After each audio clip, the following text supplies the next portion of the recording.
Hi class. By now you've had 1 week of online instruction. I hope it's going okay. I've heard some really good speeches and I look forward to hearing more. So, units of study open this week, and what that means is that you're going to start with a little bit of a recorded lecture from me. I'm going to go through the PowerPoints as if we were in class, but not nearly that long. You'll have some reading to do. Then you're going to have a discussion post that you need to first do your first post by Wednesday at 11:59 and all of your replies by Friday. You're expected to do 3 replies this unit.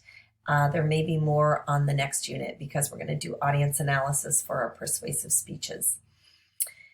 There's also a quiz that's written by the authors of your textbook. It's a true-false multiple choice quiz, and it should be the last thing you do in the unit after you watch everything and read everything. And it is going to be not timed, and you should be able to go in and out of that quiz as needed.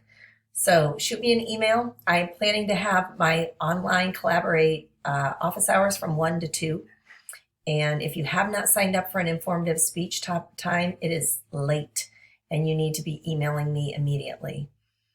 If you would like to have more online chat sessions through Collaborate, just shoot me an email and I will open more up. But I'm not going to do that if people don't want them. So I hope everything's okay with you. I hope you're staying well. I hope you're staying sane, and I hope you're staying connected because you know that I think that's important. Take care.